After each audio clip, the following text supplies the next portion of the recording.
ঠিক আছে মহাজন, আমি এই যে একটু পরে গিয়া কেকটা ডেলিভারি দিতেছি, আপনি চিন্তা করেন না। দূর মিয়া, দেখে চলতে পারেন না? কানা নাকি? আল্লাহ, কেক তো দেখি পুরোটাই ভেঙে গেছে। এখন আমি এই ভাঙা কেকটা কি করব? আরে ভাই, আপনি এটা কি করলেন? আপনি জানেন আজকে আমার কত বড় একটা ক্ষতি হয়ে গেল? আরে মিয়া, আমি কি করলাম? আপনি তো ফোনে কথা বলতে বলতে যাচ্ছিলেন। আপনি অপরাধ করে এখন আবার আপনিই আমাকে অপরাধী বানাচ্ছেন। ভাই, আপনি হয়তো জানেন না যে আমার কত বড় একটা ক্ষতি হয়ে গেল। এই কেকটা এখন আমার ডেলিভারি দেওয়ার কথা ছিল। এখন আমি এই ভাঙা কেকটা কিভাবে ডেলিভারি দেবো? ডেলিভারি দিবেন তাতে আমি কি করবো? আপনি সাবধানে চলতে পারেন না? এরপর থেকে সাবধানে চলাফেরা করবেন, নইলে পরের বার গাড়ির তলে পড়বেন। দূর মিয়া, থাকেন, মুডটাই নষ্ট করে দিল। আল্লাহ, এখন আমি এই ভাঙা কেকটা কিভাবে ডেলিভারি দেই?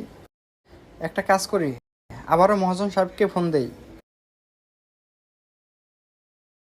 কেকটা নিচে রাখি, নিচে রেখে মহাজনকে ফোন দিয়ে একটু বুঝাইয়া বলি।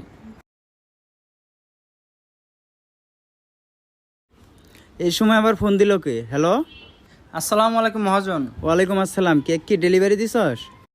মহাজন, একটা না ঝামেলা হয়ে গেছে। কেকটা হাত থেকে পড়ে গেছে। বলো কি, কেক পড়ে যায় কিভাবে হাত থেকে? কেক কি ঠিক আছে? না মহাজন, এক সাইড একটু ভেঙে গেছে।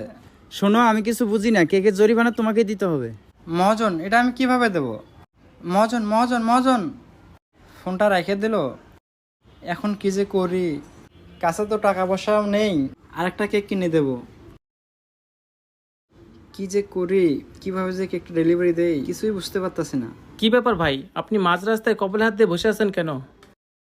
আর বললেন না ভাই, এদিক দিয়ে যাইতে একজনের লাগে ধাক্কা লেগা পইরা এই কেকটা ভাঙা গেছে। ভাই দেখি তো কি হয়েছে। এই যে ভাই দেখেন কি অবস্থা।